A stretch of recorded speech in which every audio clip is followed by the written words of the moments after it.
नमस्कार दोस्तों। पिछले वीडियो में हमने स्विच केस के बारे में देखा था। और यदि हम लोग कुछ चीज़ प्रिंट कराना है, जैसे कि बहुत लंबा चीज़ है या फिर बार बार किसी चीज़ को प्रिंट कराना है, तो ऐसे केस में हम लोग बार बार तो लिख नहीं सकते। तो इस चीज़ के लिए हम लोग यूज़ करते हैं लूप को। जैसे गिनती लिखना है आपसे 1 से 10 तक, ठीक है, आप आसानी से लिख लोगे 1 2 3 4।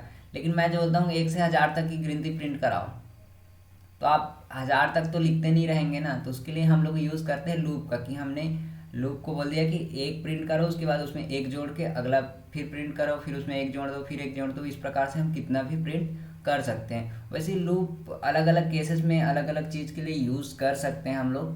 तो हम लोग आज देखते हैं लूप के बारे में। तो लूप हमारे पास 3 प्रकार के लूप हैं। एक फॉर लूप है, दूसरा है वाइल लूप, और वाइल लूप का ही एक उसी का इनर पार्ट बोल सकते हैं, एक वर्जन बोल सकते हैं, डू वाइल लूप।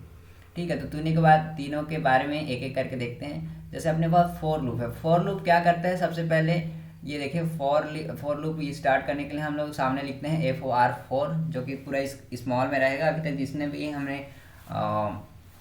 कीवर्ड्स देखे हैं सारे स्मॉल में ही हैं। जैसे इफ है, एल्स है, स्विच केस, डिफॉल्ट, ब्रेक वगैरह जितना भी थे सब स्मॉल लेटर में ही है। वैसे ये फॉर जो है ये भी स्मॉल लेटर में है, FOR। ठीक है, यहाँ पे फिर फंक्शन वाला जो ब्रैकेट रहता है वही रहेगा यहाँ पे, लेकिन उसके अंदर हम 3 पैरामीटर पास करेंगे। वो भी कॉमा सेपरेटेड नहीं है, ये सेमी कॉलन सेपरेटेड है, यानी ये एक एक स्टेटमेंट है। तो पहला स्टेटमेंट में हम लोग इनिशियलाइजेशन करते हैं, यानी किसी का वैल्यू असाइन करते हैं। जैसे हम लोग शुरू में वैल्यू असाइन करते थे INT x इक्वल टू ये या फिर जो भी है। तो यहाँ पे इनिशियलाइज करते हैं कि जो जिस चीज़ को हम लोग रन करा, कुछ भी चीज़ है उसका इनिशियलाइजेशन, कोई वेरिएबल है उसका। ठीक है, उसके बाद यहाँ पे कंडीशन चेक करते हैं कि हमारा, जैसे इफ एल्स में कंडीशन चेक करते थे, अगर ऐसा है तो उसके अंदर जाए, नहीं है तो बाहर आए। तो वैसे यहाँ पे हम यहाँ पे कंडीशन भी चेक कर सकते हैं। जो इफ वाला जो प्रॉपर्टी रहता है वो यहाँ पे हम लोग को मिल जाता है फॉर लूप के अंदर। उसके बाद यहाँ पे अगला चीज़, एक चीज़ और मिल जाता है, वो है इंक्रीमेंट या डिक्रीमेंट।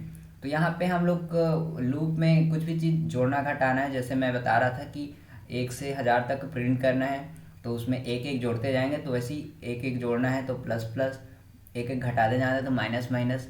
जैसे कि हमने ऑपरेटर्स के पास देखा था इंक्रीमेंट डिक्रीमेंट, तो जोड़ने के लिए मैंने बताया था कि प्लस प्लस यूज़ कर सकते हैं, माइनस माइनस।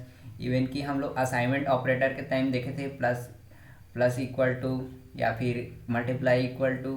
तो वो सब चीज़ भी यहाँ पे हम लोग यूज़ कर सकते हैं।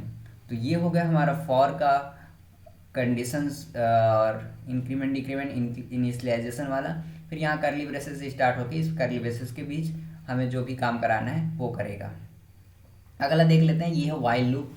वाइल लूप थोड़ा सा अलग रहता है। इसमें हम कंडीशन चेक करने का यहाँ पे रखते हैं। जैसे इफ़ में है, इफ़ जैसे चेक करते हैं, कंडीशन चेक किया फिर उसके अंदर आ गया।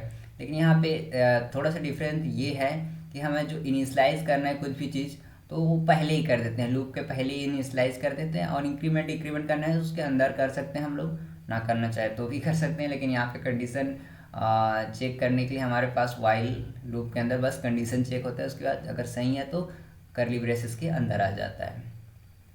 और नेक्स्ट चीज़ हम लोग देखते हैं डू वाइल लूप के बारे में। डू वाइल लूप की तरह ही होता है, लेकिन इसमें पहले एक स्टेटमेंट एग्जीक्यूट होता है, उसके बाद चेक करता है कि आगे सही है कि नहीं। जैसे कोई स्टूडेंट कोई एग्ज़ाम में बैठता है, तो फर्स्ट टाइम तो ये नहीं देखते ना कि ये एग्ज़ाम में बैठ गया तो पास हुआ था किसी चीज़ में कि नहीं। यहाँ पे हम लोग क्या चीज़ है, उसको डायरेक्ट एंट्री देते हैं कि पहले एग्ज़ाम दिलाओ।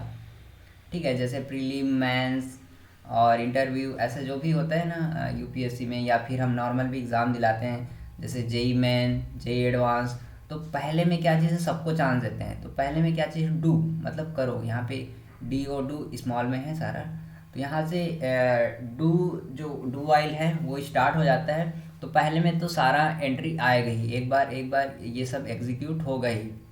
ठीक है, उसके बाद क्या चीज़ होगा, यहाँ पे चेक करेगा कि वो एग्ज़ाम को पास किया कि नहीं। अगर एग्ज़ाम JEE मेन क्लियर किया है तो फिर JEE एडवांस के लिए अगला वो चीज़ जाएगा। अगर वो फिर से क्लियर करता है तो फिर नेक्स्ट जाता है। तो यहाँ पे चेक करते हैं, एक बार कंडीशन बिना चेक किए एक बार एग्जीक्यूट होता है, उसके बाद हम लोग चेक करते जाते हैं। तो ये था डू वाइल और वाइल में थोड़ा सा अंतर, क्योंकि वाइल में इनिशियल में ही चेक कर लेते हैं, शुरू में ही चेक कर लेते हैं, फिर एग्जीक्यूट करते हैं हमारे उसके अंदर वाइल लूप के अंदर। लेकिन यहाँ पे डू के अंदर पहले से आता है, उसके बाद चेक करते हैं। तो यहाँ पे एक ना एक बार हमेशा एक बार एग्जीक्यूट होगा ही, यहाँ पे जो भी कोड लिखे रहेगा वो।